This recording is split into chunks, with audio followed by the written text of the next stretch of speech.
She came to Hatchfield to bury her father. She stayed because no one else would keep the light burning. Maeve Corrigan had 9 weeks to settle a debt she hadn't signed, in a town that barely knew her name, beside a ferry landing that most people in the territory had already written off as a lost cause. The man holding the note was Bernard Tulk, and he had a lawyer, a patience born of long practice, and his eye fixed on every plank of dock and every inch of river frontage that the Corrigan family had worked for 30 years. What Tulk hadn't accounted for, what no one in Hatchfield had accounted for, was a 28-year-old woman who arrived by wagon with a trunk of tools, a head full of her father's methods, and no particular interest in being told what was possible. This is her story. Stay until the end. Hit that like button and drop the name of your city in the comments below. I want to see how far this story travels. The wagon came into Hatchfield on a Tuesday, which was fitting, because nothing in Maeve Corrigan's life had ever arrived on a convenient day. She sat up front beside the driver, a hired man named Pell, who'd agreed to bring her from the rail depot at Conover for $2 and hadn't spoken more than 6 words since they started. That was fine. She didn't need conversation. She needed to see the town. It wasn't much to see. A main street of packed dirt and weathered storefronts, a feed merchant, a notary office, a dry goods store with a canvas awning that had given up trying to stay flat, a church on the hill, white paint going gray, and at the bottom of the slope where the street ran out and the river began, the ferry landing. She'd last seen it 6 years ago, the summer she left for her aunt's house in Pennsylvania and didn't come back. It had been busy then, the flatboat running 3 crossings a day, her father calling out to travelers from the dock with the kind of easy authority that made people trust him on sight. Now the dock planking was dark with rot along the edges. The signboard, Corrigan Ferry, painted in her father's uneven hand, was still there, but the letters had faded to a gray that matched the river. Pell stopped the wagon at the top of the slope. "That's it," he said, which was the longest thing he'd said all trip. "I know what it is," Maeve said, and climbed down.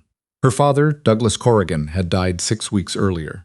Pneumonia, the letter from the county said, which was the word they used when a man wore himself out, and the cold finished what the work had started. He had left her the landing, the ferry itself, a flat-bottomed boat in need of caulking, and a debt of $800 to Bernard Tulk, who owned the grain warehouse, the mill lease, and a second mortgage on the landing that her father had taken out 3 years ago when the ferry business fell off, and he needed to repair the boiler on the steam winch. She hadn't known about the mortgage until the letter from Tulk's lawyer arrived at her aunt's house in Pennsylvania 2 days after the funeral notice. 9 weeks, the letter said. Settle the balance or surrender the property. She stood on the dock that first afternoon and looked at the river. It was wide here, running slow with the early spring current, brown and flat and indifferent. The flatboat was tied to the downstream piling, sitting low on one side in a way that meant water was getting in somewhere. The steam winch that her father had used to run the cable crossing was cold and dark, the cable itself slack, dipping into the current in the middle of the span. On the far bank, the opposite dock sat empty. A boy appeared from somewhere behind the winch housing. He was maybe 12, wearing a coat too large for him, and boots that had been resoled with what looked like harness leather. He looked at her the way children looked at adults when they weren't sure whether the adult meant trouble. "You Douglas's daughter?" he said. "Yes, I'm Finn." He offered this without further context, as though it explained something. "I've been watching the boat. Since when?" "Since Mr. Corrigan took sick. Last fall, mostly." She looked at him more carefully. He wasn't a big child, but he was a self-possessed one, the particular self-possession of a kid who had learned to read situations fast and adjust accordingly. His coat was clean even if it was too large. "Where do you live?" "Church end of town." He said it the way children said things that covered more complicated circumstances than they were willing to explain to a stranger. "You got family?" "Grandmother." He glanced at the flatboat. "She's not well." Maeve looked at the boy, then at the boat listing on its line, then at the far bank. "Can you tie a proper cleat hitch?" she asked. "Yes, show me." He walked to the nearest cleat and tied it without hesitation, clean and sure. She watched his hands. He had the hands of a child who'd done practical work. "Come back tomorrow morning," she said. 6 o'clock. He looked at her steadily. "What for? We're going to bail out that boat." He thought about it for a moment. "All right," he said, and left the way he'd come. She spent the first week learning what she'd come back to. This was her father's habit, and she'd inherited it. Don't act before you understand the shape of the problem. She walked the landing from end to end, probed the dock planks with a marlin spike to find which ones had gone soft, climbed down into the bilge of the flatboat and found the seam that was taking water, a sprung plank forward of the centerboard, not catastrophic, repairable. She inspected the steam winch, which was in better condition than it looked. Her father had kept it greased and covered, and the boiler held pressure when she fired it carefully on the third day. What she learned from all of it was this. The landing wasn't failing because it was broken. It was failing because her father had been running it alone for 3 years, doing the work of 2 men, and slowly losing the war of attrition between one aging body and a business that required constant maintenance. The ferry ran. The cable held. But the dock was soft in 4 places. The fareboard was unreadable from the road, and there was no one on the far bank to signal arrivals from the east side of the river. There was also no one on this side of the river who seemed to know the ferry was still operating. She found this out on the 4th day when a farm family came down the slope with a loaded wagon and 2 milk cows and looked genuinely surprised to find a boat at the dock. Didn't know this was still running, the father said. It's running, Maeve told him. She charged them the standard rate, ferried them across in 2 trips, came back. She stood on the dock afterward and thought about what the man had said. Didn't know this was still running. If people in the county didn't know the ferry was operating, that wasn't a transportation problem. It was a visibility problem. She talked to Finn about it that evening when he came to help close up. He had taken to arriving in the mornings and staying until the light went without being asked, without demanding anything beyond the sandwiches she made at noon from the bread she baked in the landing house kitchen. Who comes through here? She asked. He thought about it. Farmers from the East County, timbermen sometimes in season. Used to be more when the rail spur was out. What rail spur? The Hadley spur. It closed 2 years ago. Lots of the East County freight used to go by rail. Now it has to come across the river or go around by Conover. That's 40 miles by road. 42, Finn said. I've heard the timbermen say so. She looked at him. He had the particular quality of paying attention that she'd come to recognize in him. He filed things away and produced them when they were relevant, which was more useful than knowing more things. The timbermen, she said. Where do they cross now? Conover Bridge, mostly, but they complain about it. She made a note.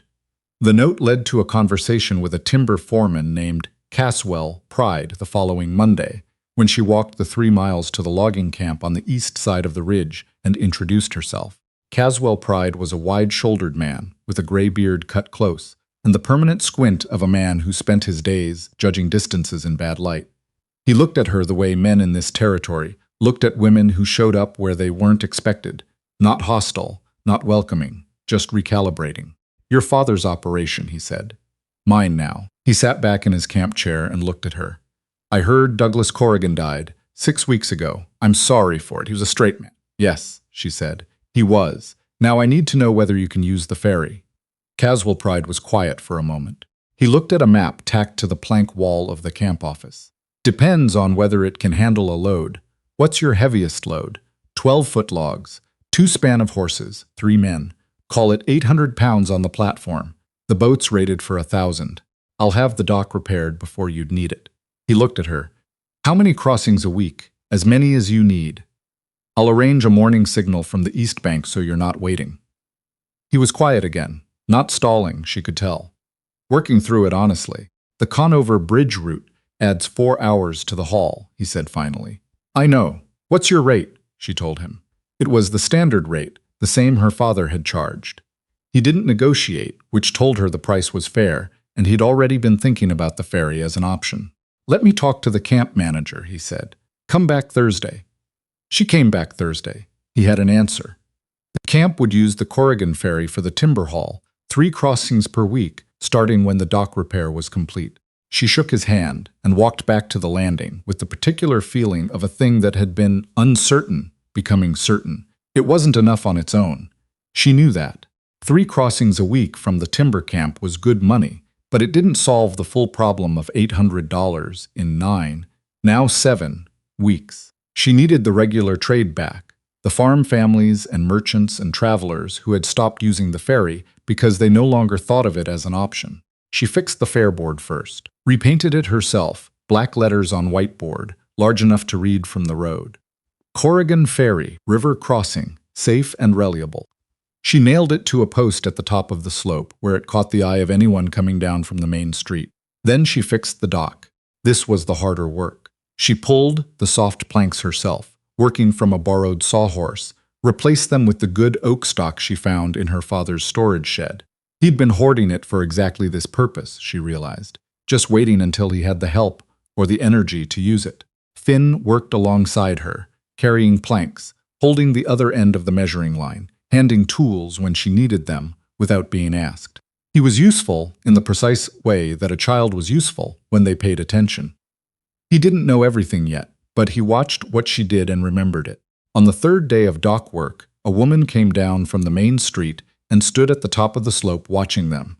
She was maybe 60, broad-shouldered, dressed for a working day, with the measured expression of someone assessing a situation before committing to an opinion.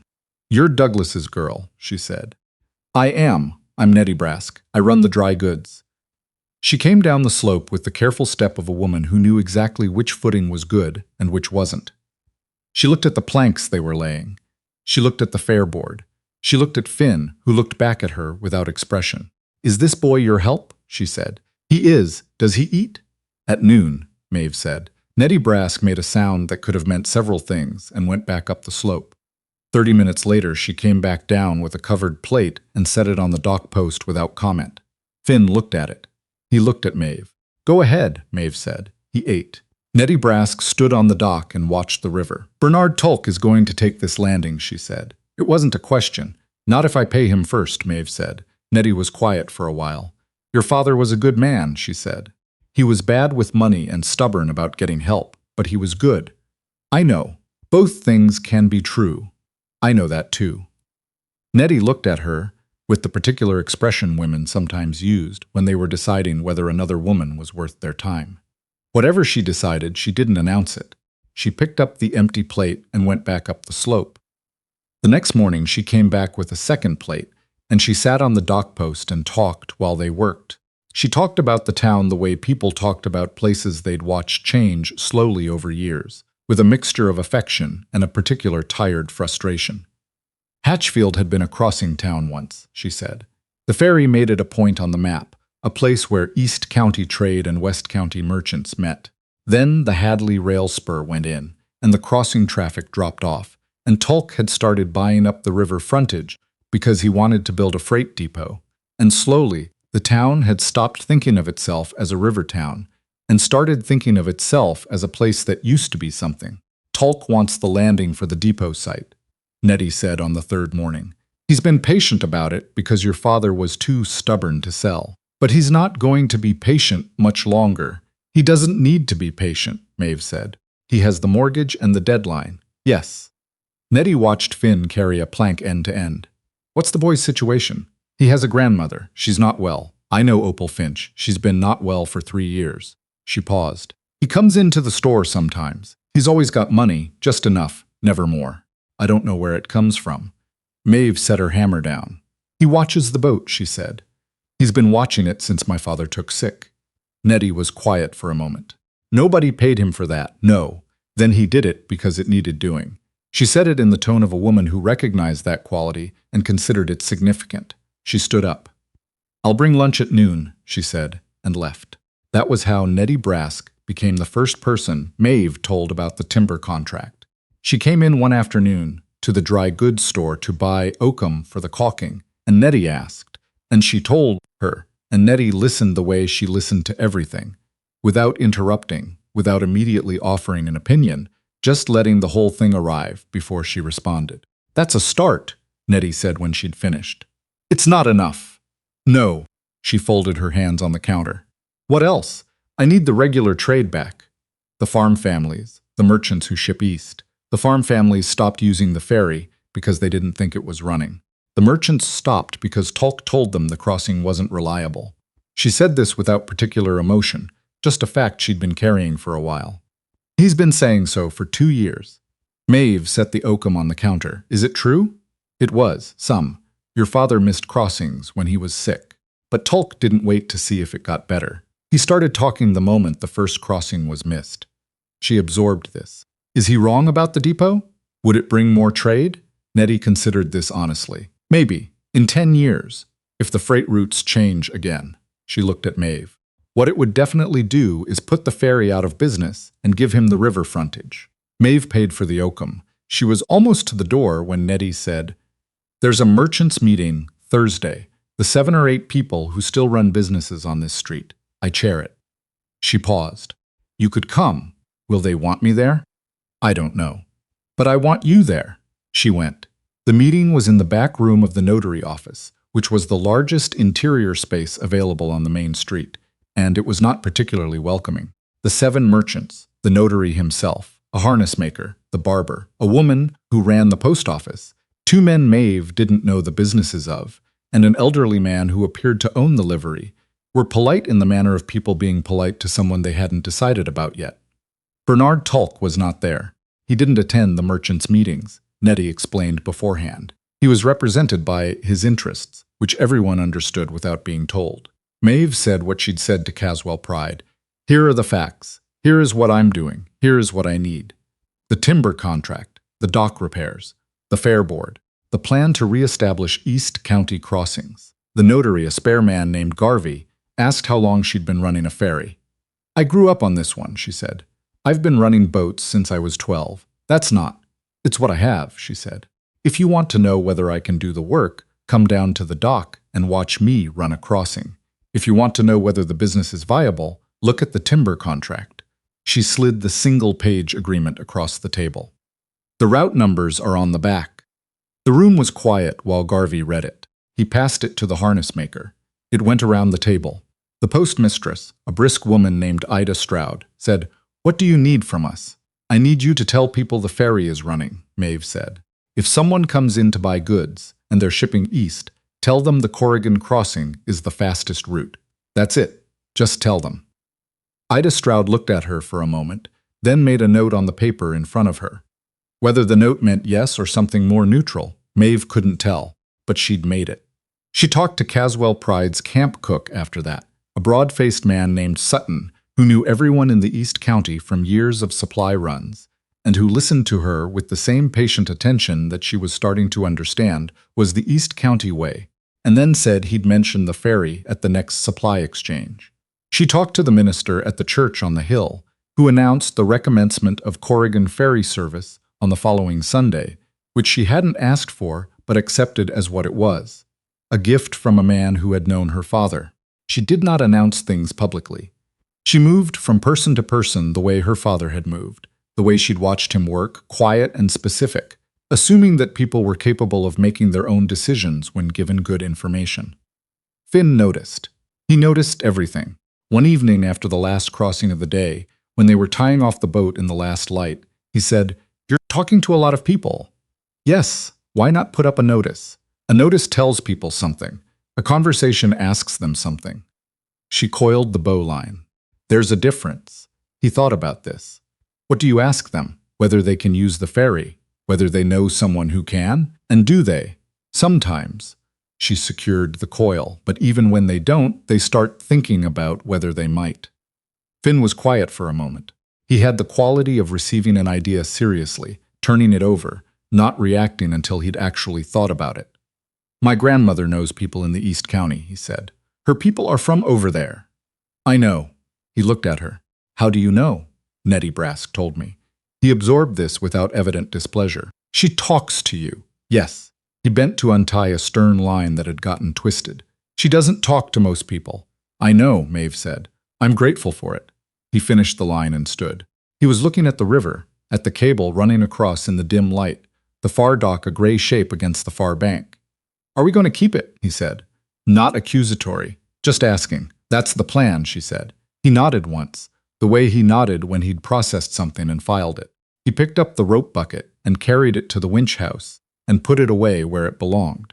Bernard Tulk came to the landing on a Wednesday morning, 5 weeks into her time in Hatchfield. He came without ceremony, without a lawyer, without the 2 men she'd half expected to accompany him. He came alone, which she noted. A man who came to intimidate brought company.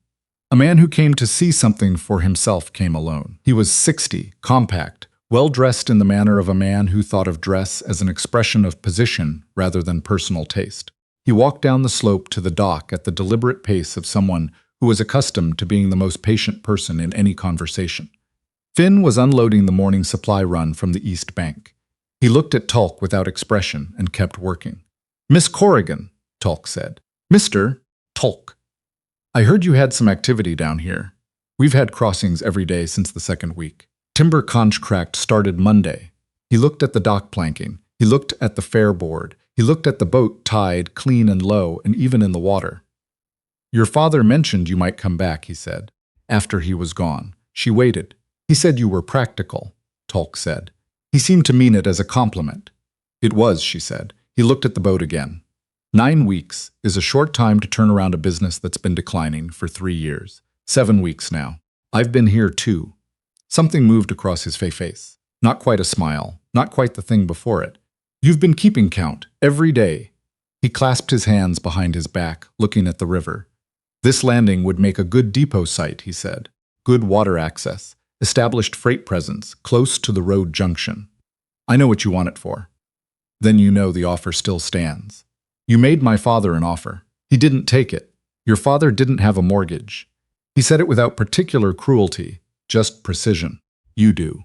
She looked at him directly. "I have 7 weeks and a timber contract, and more East County crossings than my father ran in the last year he was healthy. The mortgage will be satisfied." Tulk looked at her for a long moment. The river behind him moved the way it always moved, indifferent and slow. "Miss Corrigan," he said, "I've been in this river valley for 22 years. I've seen a number of people decide to save something that had already been decided." "I know," she said, "and I'm not asking for your opinion of my chances. I'm asking for the opportunity to meet the deadline." He was quiet. Something passed behind his expression, not admiration, but its second cousin, the thing that came before admiration, in a man who hadn't yet decided whether to be impressed. "The deadline stands," he said. "That's all I asked," she said. He walked back up the slope without looking back. Finn set down the box he'd been carrying and watched until Tulk reached the road. "That's him," Finn said. "Yes, he seems like someone who thinks he's already won." "He does," Maeve agreed. "The job is to make sure he's wrong about that." Finn picked the box back up. "What's in here is heavier than it looks," he said, which was about the situation, and possibly also about the box. She didn't ask which he meant. She sat with the numbers that evening. She did this every Sunday, but the visit from Tulk had moved the accounting forward. She spread the ledger on the kitchen table in the landing house and went through it with the particular honesty that was the only useful approach to financial reality.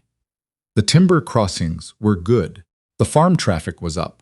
The fair board and the church announcement and the word from Ida Stroud at the post office had brought in 7 new families in the last 10 days. The East County supply runs were becoming regular. But the numbers still didn't close. She was going to be short by $200 at the current rate, and she had 5 weeks. She sat with that number for a long time. $200 wasn't an insurmountable sum in principle, but she had run out of new revenue she could build in 5 weeks. The crossings she could add, she had added. The contracts she could sign, she had signed. The problem wasn't finding more work.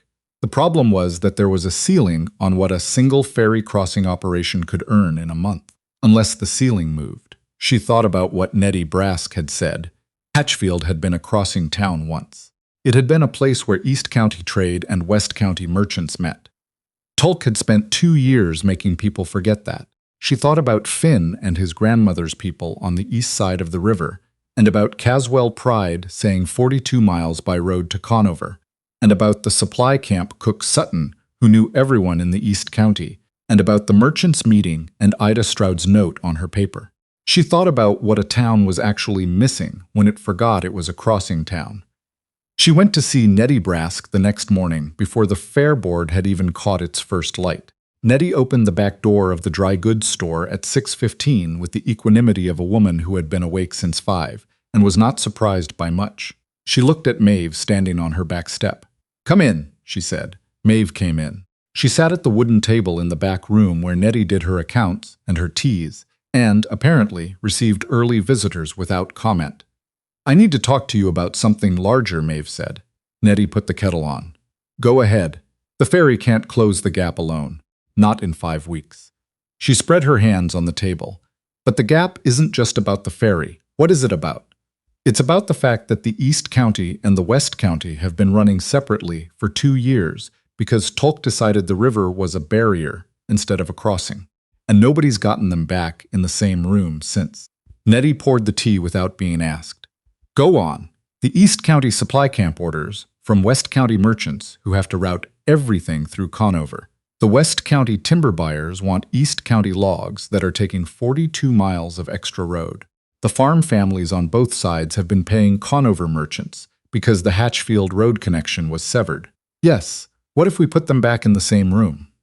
She looked at Nettie directly. A single market day on the dock both sides of the river. East County sellers, West County buyers. Let them see what the crossing makes possible. Nettie held her teacup and looked at the table for a long moment. When? 4 weeks. Enough time to organize. Not enough time for Tolk to find a legal way to interfere. He'll find out. He'll find out when there are 50 people on both banks with money already spent and transactions already made. She paused. By then, it won't matter what he thinks about it.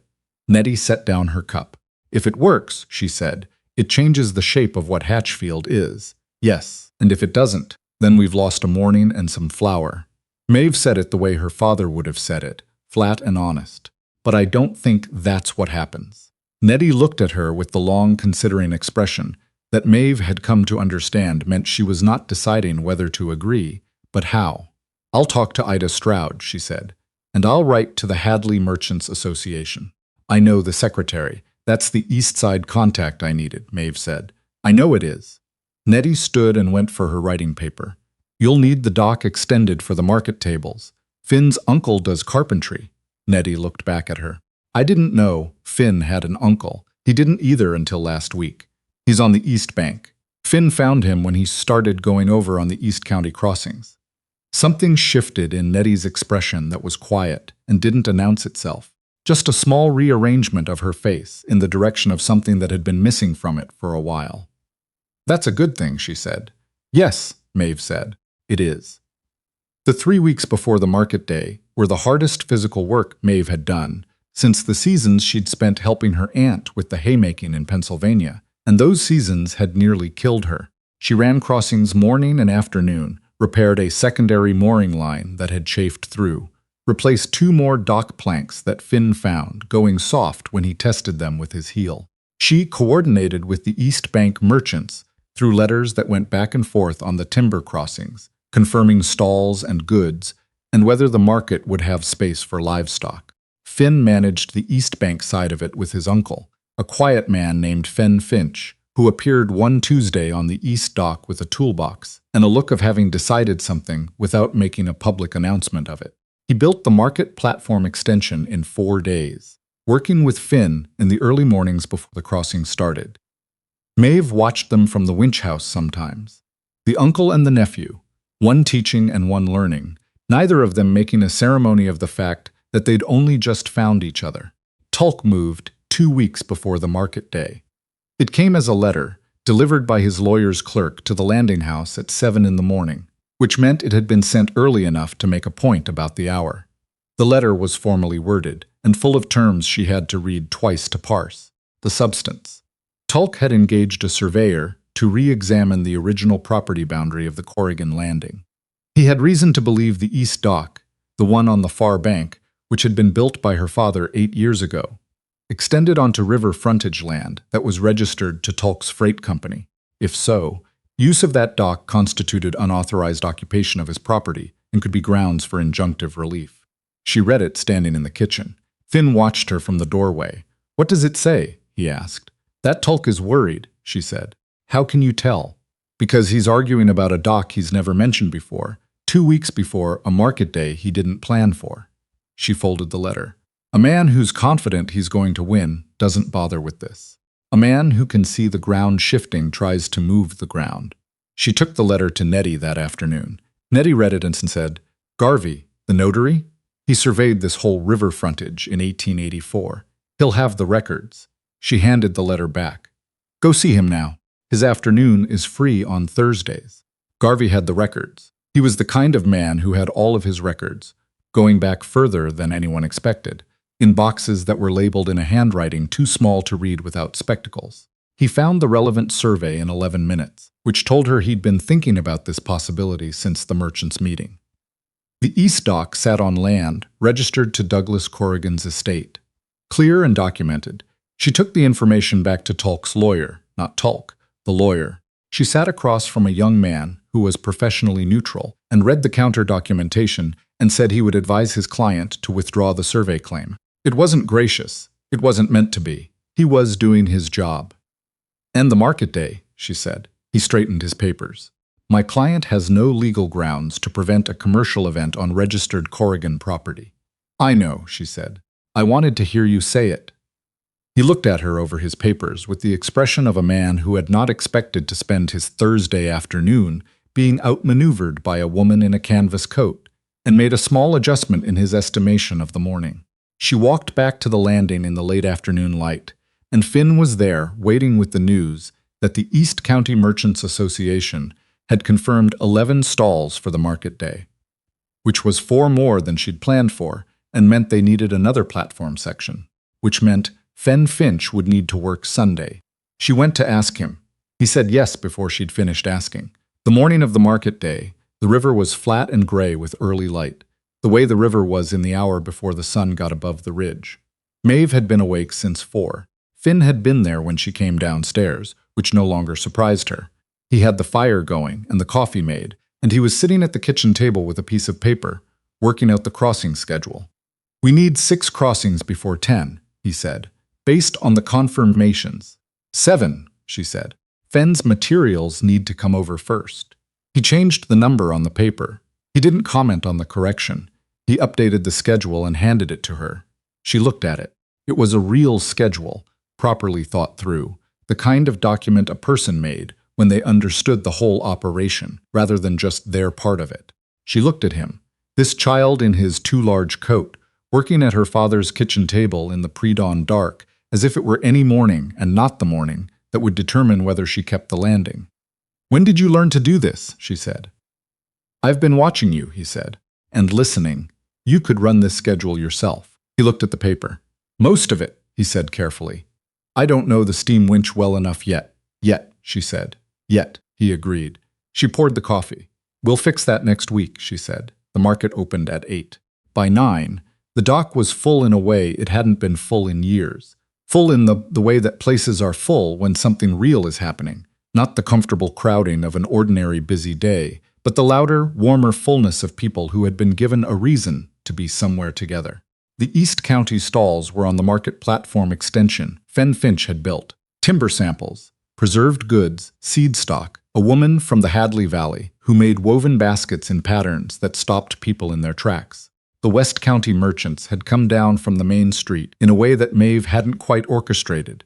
Nettie had talked to them. Ida Stroud had talked to them. The minister had said something on Sunday. And they had their own tables along the dockside. Dry goods, harness, milled lumber, smoked meats. Between them, on the dock planking her father had planned to repair and she had repaired, people were talking to each other. Not the careful transactional talk of strangers with business to discuss. Real talk. The kind that happened when you put people in the same place and gave them something to share. Finn ran the crossings with her all morning. He managed the East Bank arrivals while she handled the winch, and they fell into a working rhythm that required almost no words because they had already developed the particular wordless coordination of 2 people who had been working the same job from different ends for weeks and knew each other's timing. She saw Nettie Brask in the middle of the morning, moving through the crowd with a coffee pot from the dry goods back room, pouring cups for anyone who looked like they needed one, talking to the East County woman, with the baskets for 5 minutes, with the focused attention of a woman who was genuinely interested in the weaving. She saw Ida Stroud at the edge of the platform, taking down names and addresses, with the practiced efficiency of a postmistress who understood that information was the thing that kept people connected after the event was over. Fen Finch stood near the new platform section and watched it hold weight for the first time with the quiet satisfaction of a man who had built something that was doing what he built it to do. and Finn, running past with a mooring line at 10 o'clock, stopped next to his uncle for exactly 3 seconds, long enough to exchange a look that said something neither of them put into words, and then kept going. Maeve was at the winch at noon when she saw Tolk arrive. He came down the slope alone, same as before, the good suit, the measured walk. He stopped at the bottom where the dock began and stood there for a long moment, looking at the market the way he had looked at the saloon that Thursday morning, taking inventory. The difference was that this time the inventory included things he hadn't accounted for. 50 people.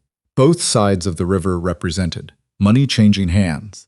The sound of people in a genuine good mood, which was different from any other kind of noise, and could not be manufactured.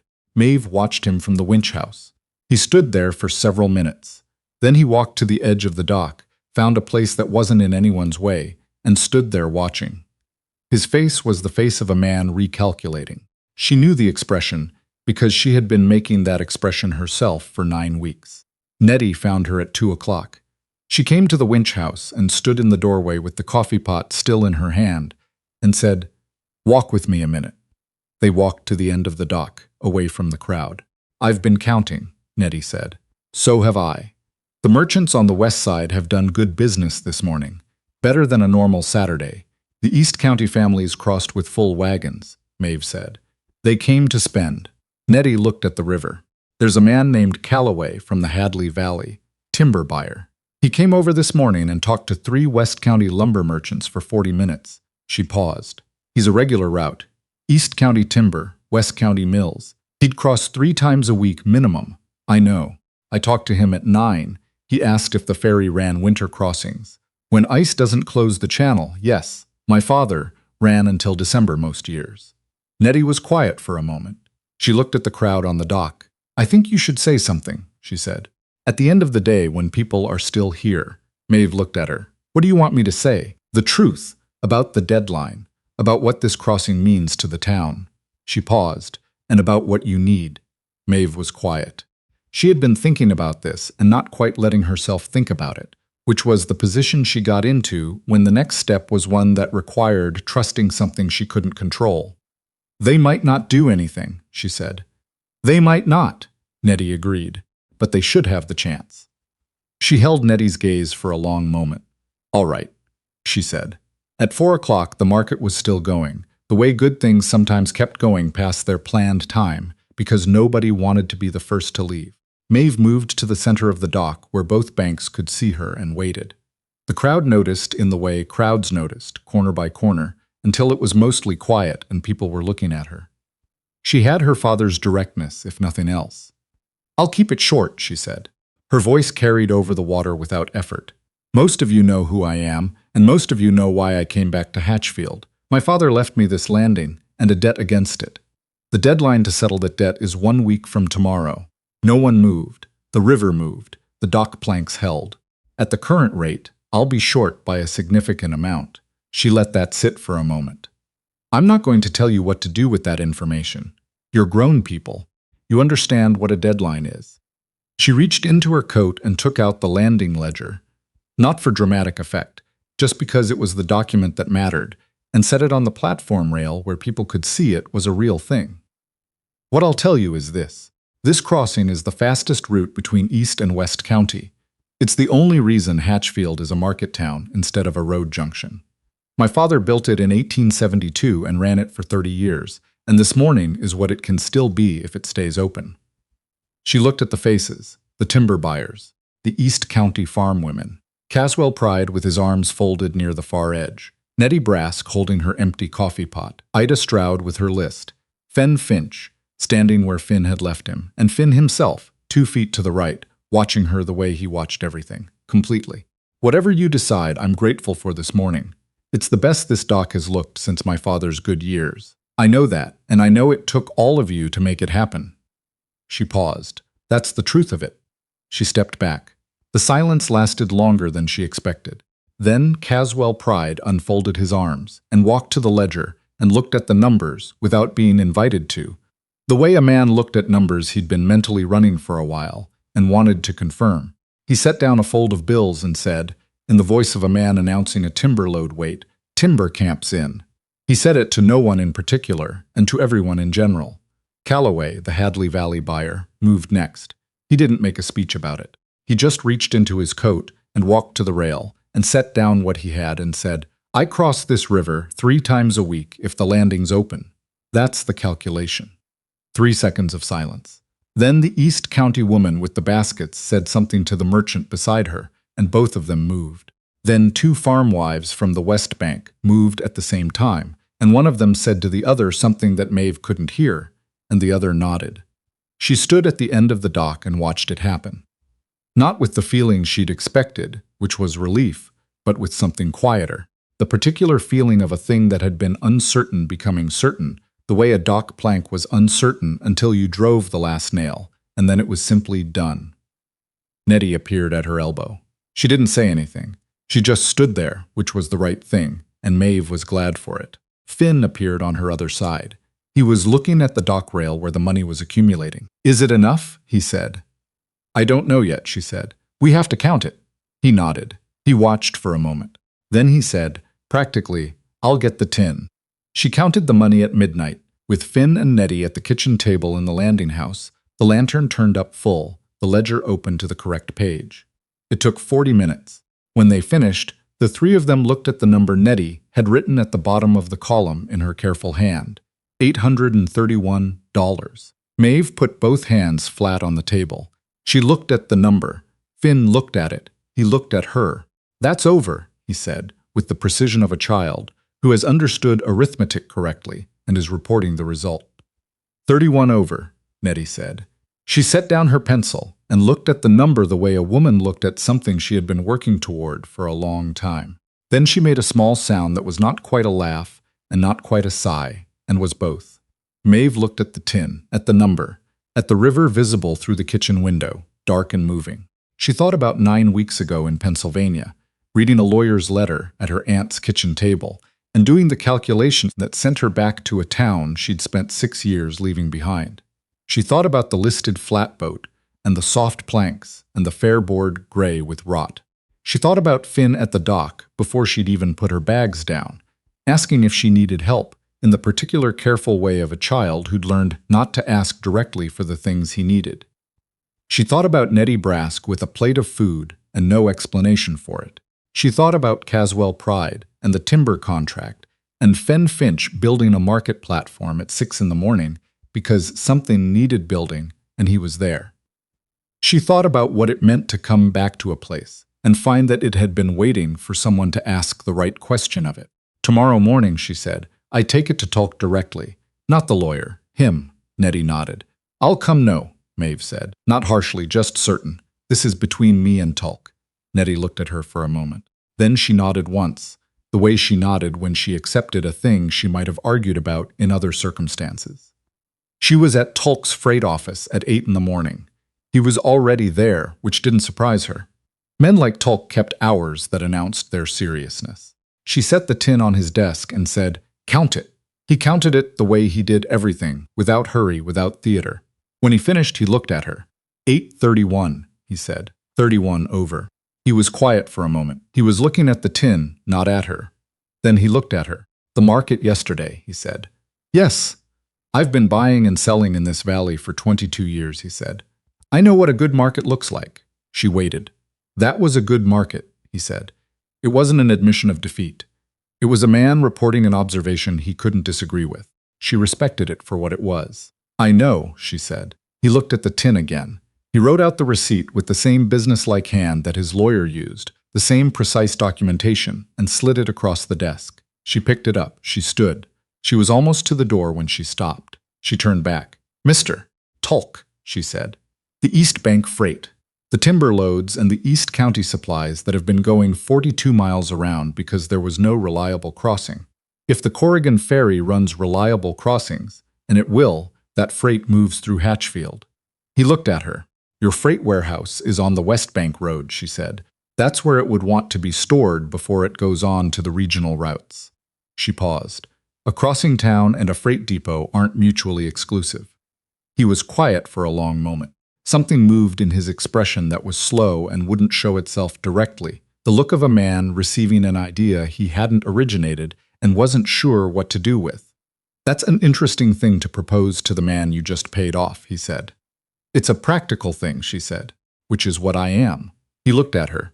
"Get out of my office, Miss Corrigan," he said, but his voice had a quality it hadn't had in any of their previous conversations, a considering quality, the tone of a man who would be thinking about this for some time. "Good morning, Mr. Tulk," she said, and left. She walked back to the landing in the October light, the receipt in her coat pocket, and she felt the particular quality of a completed thing. Not triumphant, not even particularly relieved, just finished, the way a crossing felt finished when you reached the opposite bank and tied off the line and the passengers were safely ashore. Finn was on the dock when she got there, working on the secondary mooring she'd flagged for replacement. He looked up when he heard her on the slope. "Well," he said. She took the receipt from her pocket and held it up. He looked at it from 10 feet away and then went back to the mooring line. "Good," he said. She stood on the dock for a moment, looking at the river. The cable was taut in the morning current, running clean from bank to bank. The boat was riding even and low and right. "The steam winch," she said. "Come Saturday. I'll show you the controls." "I thought you said next week," he said. "Next week is Saturday." He finished the cleat and stood. He was looking at the far bank, at the east dock where the market stalls had come down last night, but the platform extension was still there, solid and square and made to last. His uncle had built it to last. She had seen that in the way he worked, not for the day, for the season, for the years. "Finn," she said. He turned. "The back room at the landing house, the one my father used for storage." She paused. "I've been clearing it out. It's got a window and a wood stove. If your grandmother approved it." He went still the way he went still when something arrived that he hadn't let himself anticipate. She'd seen it before. She knew what it meant. "I'd have to ask her," he said. His voice was careful. "I know. Take your time." He turned back to the river. His shoulders did something. A small shift, a settling, as if something he had been holding at a careful distance had moved an inch closer, and he was adjusting to the weight of it. "I'll ask her tonight," he said. "All right," she said.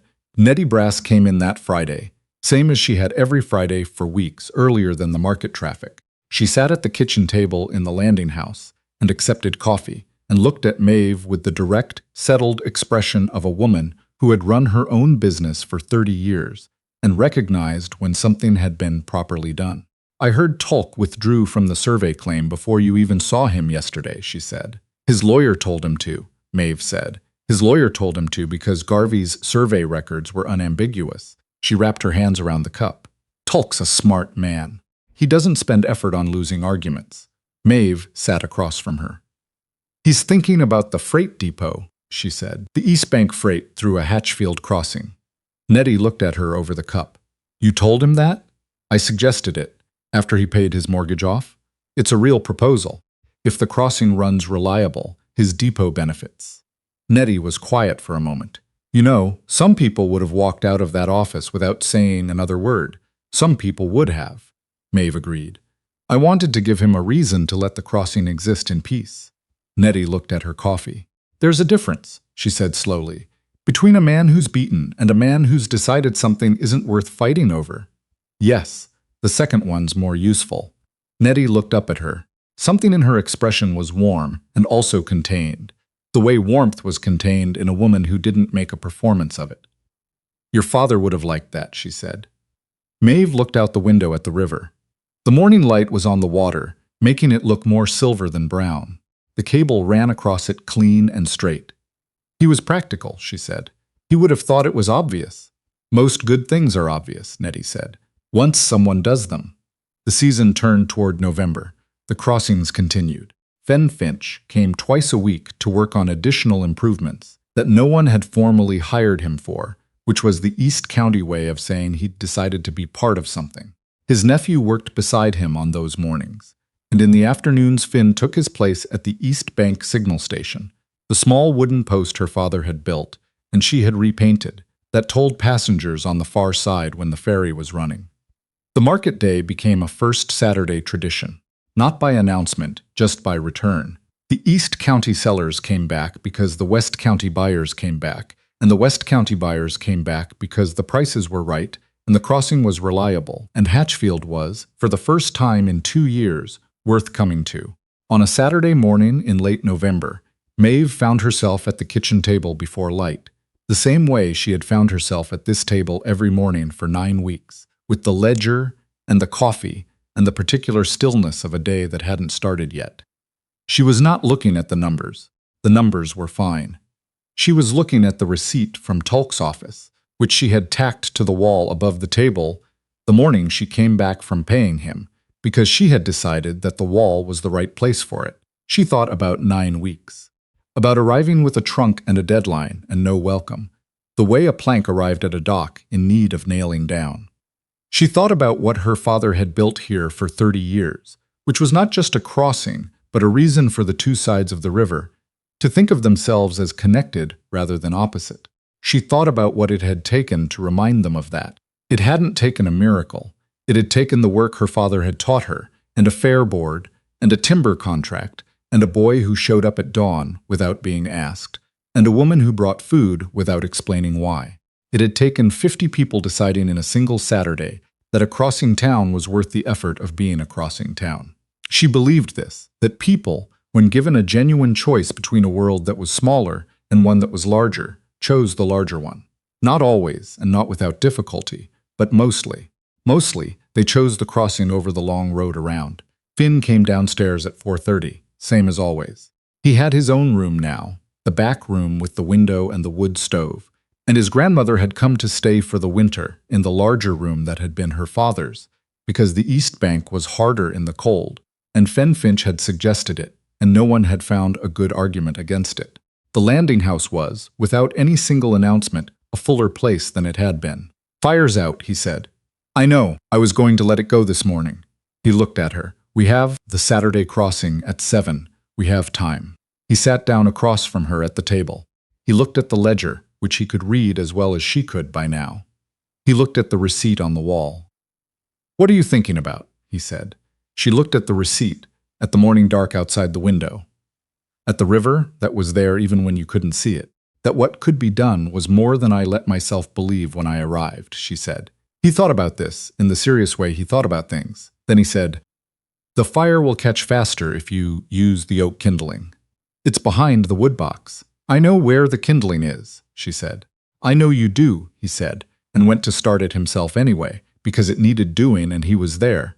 And that was the only reason anything good had ever happened in this landing house, or any other place where people had decided, against all reasonable expectation, to stay.